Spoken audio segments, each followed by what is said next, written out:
समादरणीय धार्मिक सज्जन वृंद, ऋग्वेद आदि भाष्य भूमिका के अंतर्गत वेदोत्पत्ति विषय है। इस विषय में महर्षि दयानंद जी ने बताया कि जो वेद हैं वो ईश्वर से प्रकट हुए हैं। शब्द रूप वेद सृष्टि के समय ईश्वर उत्पन्न करता है, प्रकट करता है। प्रलय के समय वेद ज्ञान रूप में ईश्वर में रहते हैं।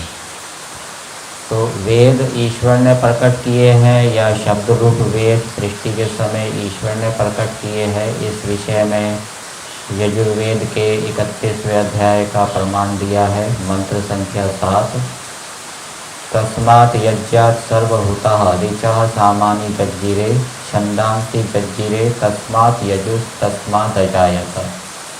तो इस मंत्र के अंदर बताया है कि उस यज्ञ अर्थात पूर्ण परमेश्वर से ऋग्वेद, सामवेद, अथर्ववेद आदि चारों वेद उत्पन्न हुए हैं।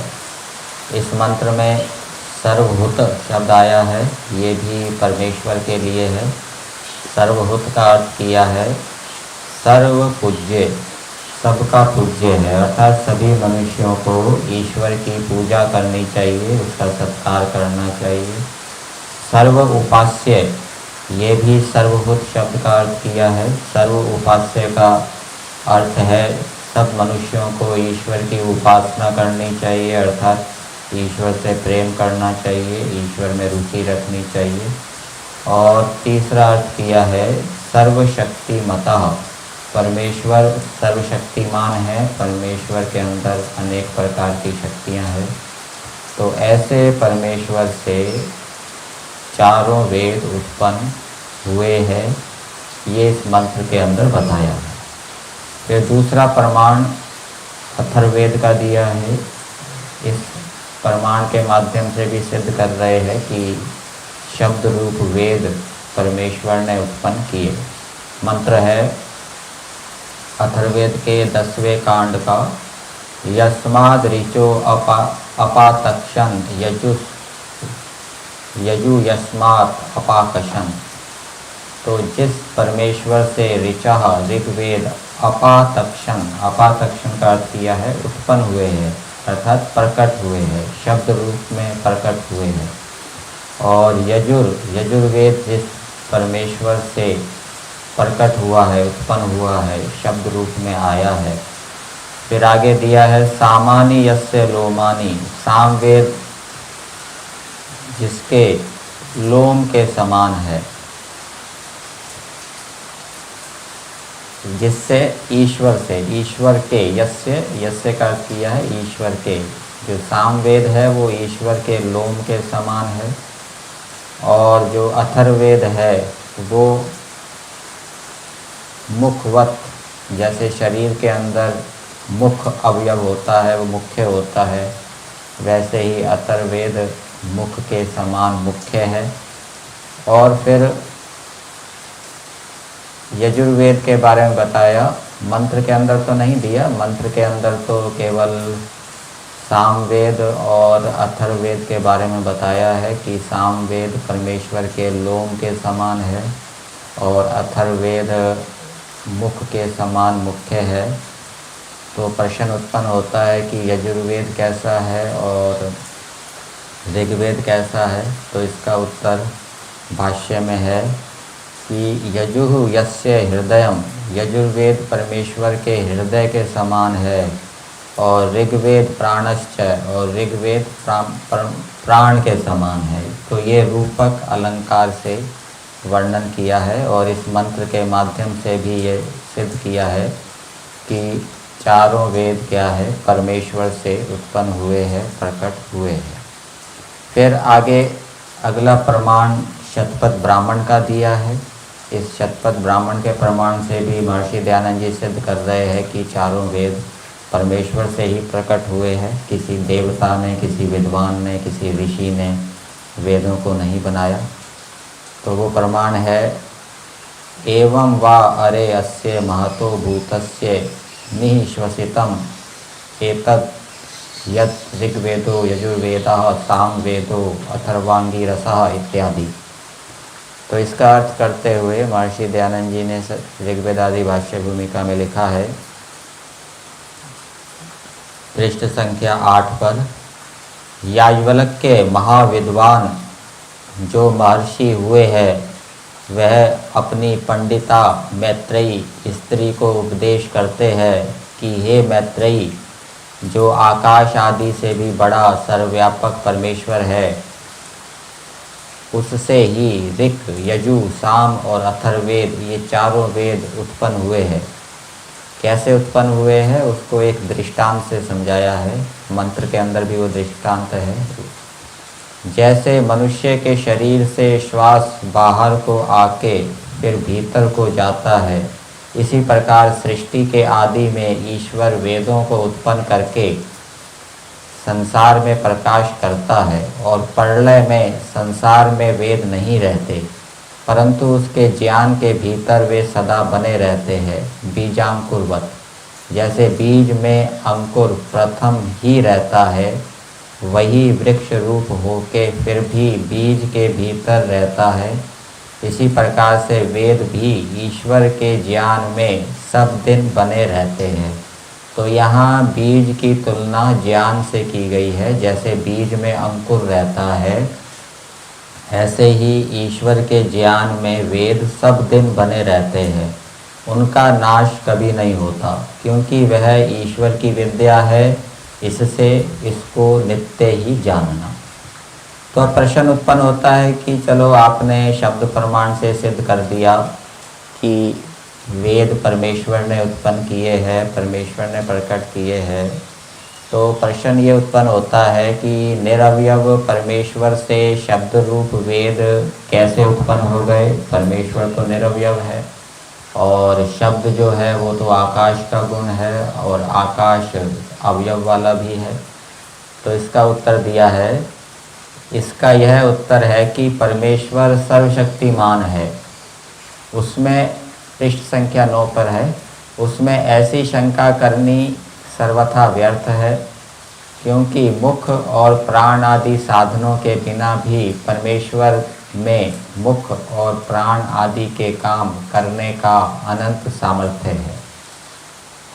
कि मुख के बिना मुख का काम और प्राण आदि के बिना प्राण आदि का काम वह अपने सामर्थ्य से यथावत कर सकता है।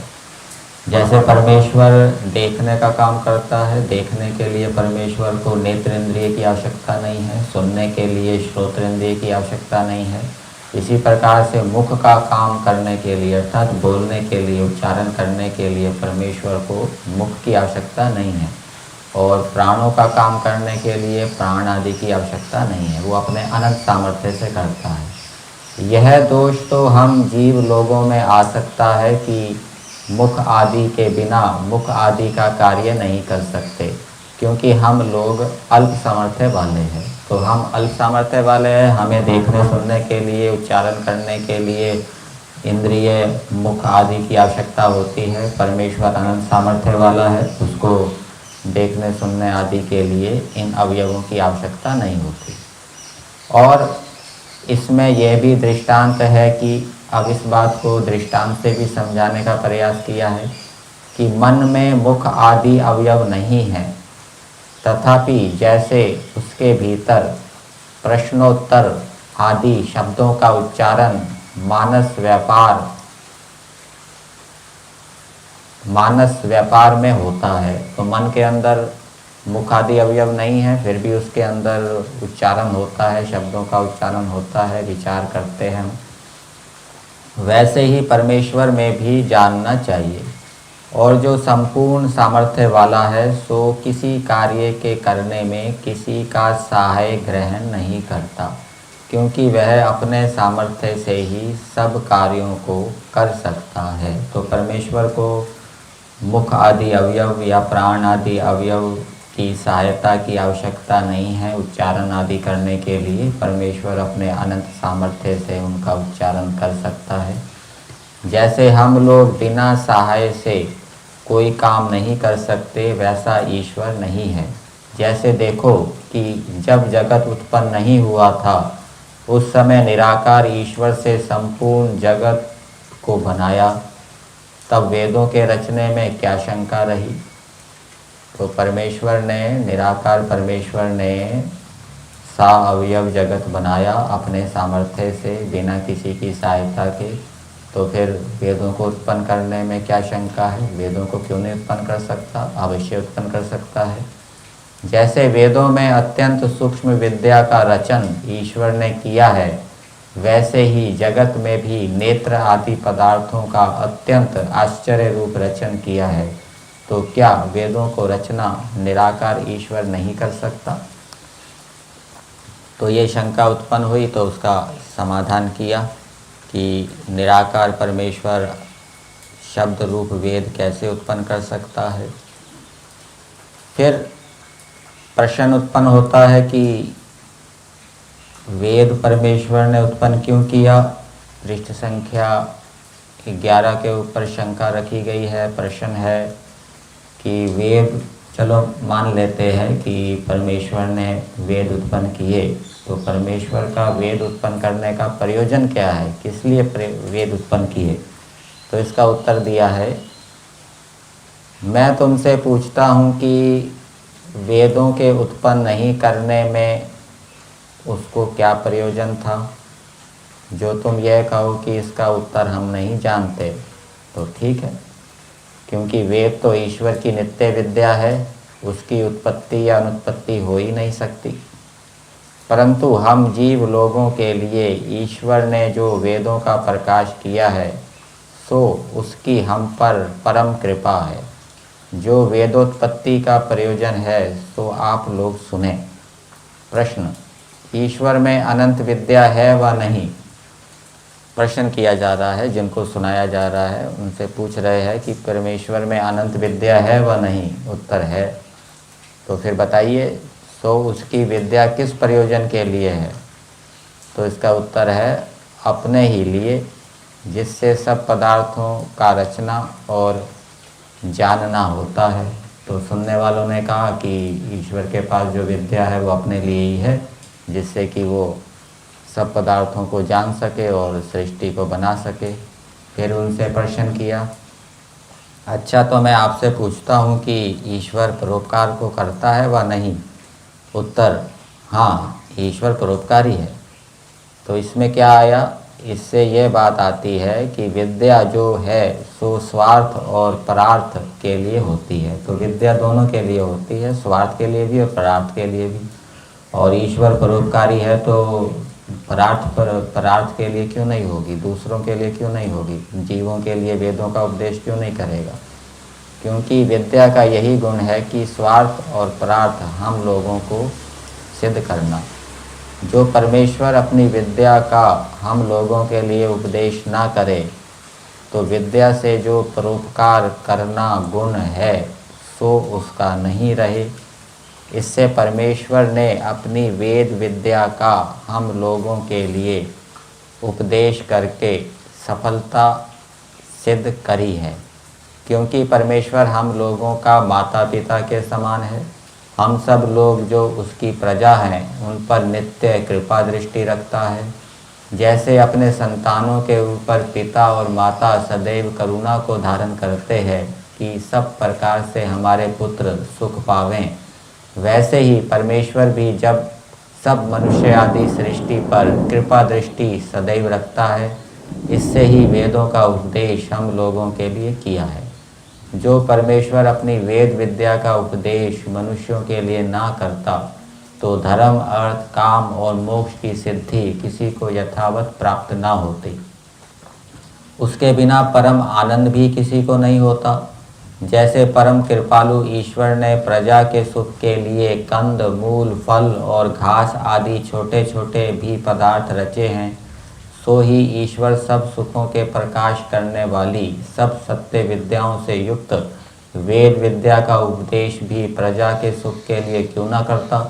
क्योंकि जितने ब्रह्मांड में उत्तम पदार्थ हैं उनकी प्राप्ति से जितना सुख होता है, सो सुख विद्या प्राप्ति से होने वाले सुख से हजारवें अंश के भी समतुल्य नहीं हो सकता। ऐसा सर्वोत्तम विद्या पदार्थ जो वेद है, उसका उपदेश परमेश्वर क्यों ना करता? क्योंकि वो परोपकारी है, तो अवश्य करता। इससे निश्चय करके यह जानना कि वेद ईश्वर के ही बनाए हैं, अर्थात वेद परमेश्वर ने ही प्रकट किए हैं। प्रलय समय में ईश्वर के ज्ञान में रहते हैं, सृष्टि समय में परमेश्वर शब्द रूप वेदों को उत्पन्न करता है। फिर आगे प्रश्न किया है कि वेदों की उत्पत्ति में कितने वर्ष हो गए। तो जैसे संकल्प पाठ बोलते हैं, संकल्प पाठ में सृष्टि की उत्पत्ति का समय जितना है उतना ही वेदों की उत्पत्ति का समय है, दोनों का समय एक जैसा है। तो इसका उत्तर दिया है 1,96,08,52,900 अर्थात इतने वर्ष वेदों को और जगत की उत्पत्ति में हो गए। तो जितना समय जगत की उत्पत्ति को हुआ है उतना ही समय वेदों की उत्पत्ति में हुआ है। और ये वर्तमान में 77वां संवत वर्त रहा है, ये पुस्तक में लिखा है। फिर अंत में लिखा है वेदोत्पत्ति विषय में, इससे क्या सिद्ध हुआ कि जिन जिन ने अपनी अपनी देश भाषाओं में अन्यथा व्याख्यान वेदों के विषय में किया है, उनका भी व्याख्यान मिथ्या है। मतलब कि जिन्होंने इस प्रकार का व्याख्यान किया होगा कि वेद ऋषियों ने बनाए, विद्वानों ने बनाए, उनका जो वेदों के विषय में व्याख्यान है वो क्या है? मिथ्या है। क्योंकि जैसा प्रथम लिखाए हैं, जब पर्यंत 1000 चतुर्युगी व्यतीत न हो चुकेगी तब पर्यंत ईश्वरोक्त वेद का पुस्तक यह जगत और हम सब मनुष्य लोग भी ईश्वर के अनुग्रह से सदा बने रहेंगे। तो 1000 चतुर्युगी की सृष्टि होती है, 1000 चतुर्युगी की प्रलय होती है। तो महर्षि दयानंद जी लिख रहे हैं कि जब तक 1000 चतुर्युगी बीत नहीं जाएगी तब तक ये वेद का पुस्तक भी सृष्टि में रहेगा, ये जगत भी रहेगा और मनुष्य लोग भी ईश्वर के अनुग्रह से सदा वर्तमान रहेंगे।